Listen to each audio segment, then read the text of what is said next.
Assalamualaikum warahmatullahi wabarakatuh. Kali ini saya akan membahas tentang analisis lingkungan usaha, lanjutan dari pelajaran strategi manajemen. Analisis lingkungan strategis adalah menyusun asumsi-asumsi strategi dan mengujinya dengan visi dan misi organisasi untuk memperoleh faktor penentu. Pelaksanaan analisis lingkungan strategis merupakan bagian dari komponen perencanaan strategis dan merupakan suatu proses untuk selalu menempatkan organisasi pada posisi strategis sehingga dalam perkembangannya akan selalu berada pada posisi yang menguntungkan. Lingkup analisis lingkungan strategi meliputi yaitu analisis lingkungan eksternal dan analisis lingkungan internal. Analisis lingkungan eksternal adalah analisis mencakup pemahaman berbagai faktor di luar perusahaan yang mengarah pada munculnya kesempatan bisnis atau bahkan ancaman bagi perusahaan. Analisis diagnosis disparitas strategik. Analisis yang pertama, identifikasi strategis yang dipergunakan untuk mengaitkan berbagai variabel lingkungan saat ini.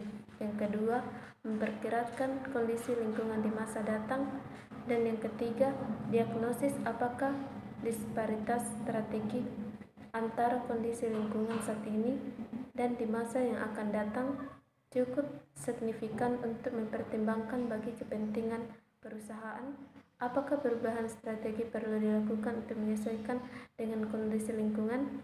Apakah perlunya upaya khusus untuk mengurangi disparitas strategi yang terjadi? Lingkungan umum adalah kumpulan dari berbagai faktor lingkungan makro eksternal, baik secara langsung maupun tidak langsung. Selanjutnya, kondisi sosial. Ada beberapa contoh bagaimana faktor sosial ekonomi dapat menimbulkan kesehatan dan ancaman bagi perusahaan seperti yang pertama, keberhasilan program keluarga berencana dalam mengendalikan laju pertumbuhan penduduk di Indonesia sangat berpengaruh terhadap pola kebiasaan perilaku masyarakat. Yang kedua, keberhasilan laju pertumbuhan penduduk berpengaruh positif terhadap tingkat pendidikan formal yang mampu diselesaikan oleh masyarakat. Pengaruh terbesar dari meningkatnya angka melek huruf pada masyarakat adalah munculnya sikap dan pandangan baru masyarakat tentang jangka waktu kerja dan pada akhirnya tentang kualitas hidup yang diharapkan bagi diri bekerja. Sektor pemerintah. Peran pemerintah dalam mekanisme penyampaian produk dari produsen ke konsumen sangat besar. Campur tangan pemerintah tidak dapat dihindari pada setiap tahap dalam rangkaian kegiatan produksi. Peran pemerintah sangat dominan dalam penciptaan kesempatan dan ancaman terhadap kelangsungan bisnis. Beberapa hal yang mungkin dapat dianggap sebagai kesempatan bisnis yang ditimbulkan dari sektor pemerintah. Yang pertama, pemerintah merupakan konsumen yang cukup besar bagi banyak produk. Yang kedua, pemerintah dapat berperan sebagai pelindung dari adanya praktik tidak sehat dalam berbagai kegiatan bisnis yang muncul dari luar. Analisis lingkungan industri. Analisis lingkungan industri jauh lebih penting dan lebih menentukan aturan persaingan dibandingkan dengan analisis lingkungan umum karena kekuatan lingkungan umum dalam mempengaruhi persaingan sifatnya sangat relatif. Artinya, jika terjadi perusahaan dalam lingkungan umum faktor ekonomi, sosial, politik dan hukum, teknologi dan demografi yang terkena pengaruh akibat perubahan tersebut, bukan hanya sebuah perusahaan melainkan semua perusahaan yang ada dalam suatu industri.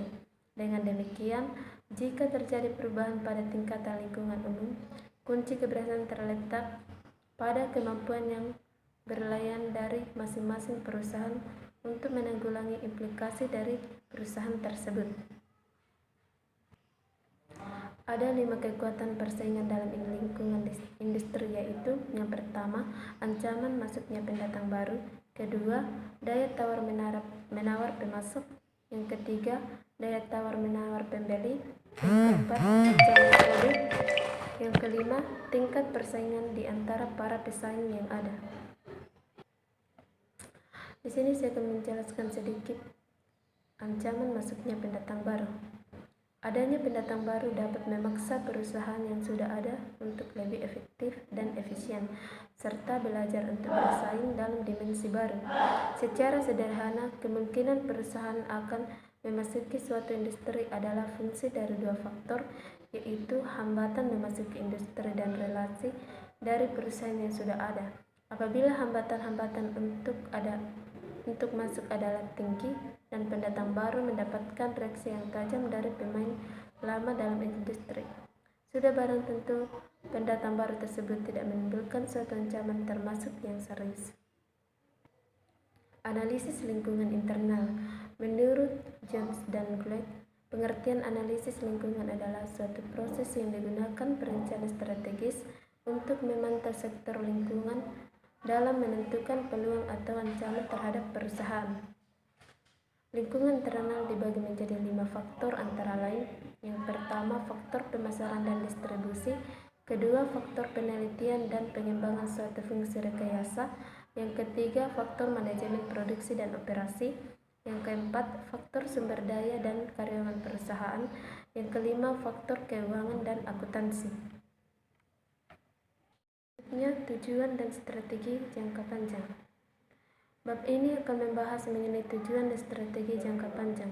Tujuan jangka panjang adalah merupakan hasil yang diharapkan dari pelaksanaan strategi tertentu. Strategi merupakan kerangkaian tindakan yang harus dilakukan untuk mencapai tujuan-tujuan jangka panjang. Kerangka waktu, tujuan, dan strategi harus konsisten. Strategi utama seringkali juga disebut sebagai strategi induk atau strategi bisnis. Menyediakan arahan dasar bagi tindakan-tindakan strategi. Strategi ini menjadi landasan untuk usaha yang terkoordinasi dan berkelanjutan yang diarahkan pada pencapaian tujuan jangka panjang perusahaan. Tujuan jangka panjang. Tujuan haruslah bersifat kuantitatif, terukur, realistis, dapat dipahami, menantang, bertahap, dapat diperoleh, dan sejalan dengan unit-unit organisasi. Setiap tujuan harus dikaitkan dengan kerangka waktu. Tujuan umumnya dinyatakan dalam istilah-istilah serta pertumbuhan aktiva, pertumbuhan penjualan, keuntungan, pangsa pasar, seberapa besar dan sifat diversifikasi, seberapa besar dan sifat integrasi vertikal, penghasilan per saham, dan tanggung jawab sosial. Tujuan yang dinyatakan dengan jelas memberikan banyak keuntungan. Tujuan tersebut memberikan arah, memberikan sinergi, membantu dalam evaluasi, menentukan prioritas, mengurangi ketidakpastian, meminimalkan konflik, merangsang pengarahan tenaga, dan membantu dalam mengolasikan sumber daya dan perancang pekerjaan. Strategi jangka panjang. Strategi merupakan gagasan inti mengenai bagaimana suatu perusahaan dapat paling baik bersaing di pasar. Banyak perencana yakin bahwa strategi jangka panjang sebaiknya diturunkan dari usaha perusahaan untuk mencari keunggulan kompetitif berdasarkan salah satu dari 3 strategi umum. Yang pertama, berjuang untuk mencapai keunggulan biaya rendah secara keseluruhan dalam industri. Yang kedua, berjuang menciptakan dan memasarkan produk-produk unik untuk beragam kelompok pelanggan melalui diferensiasi. Yang ketiga, berjuang memiliki daya tarik khusus bagi satu atau lebih kelompok pelanggan atau pembeli industri dengan berfokus pada biaya atau diferensiasi. Apa itu pertumbuhan terkonsentrasi? Pertumbuhan terkonsentrasi merupakan strategi perusahaan yang mengarahkan sumber dayanya pada pertumbuhan yang menguntungkan dari suatu produk di suatu pasar dengan satu teknologi yang dominan.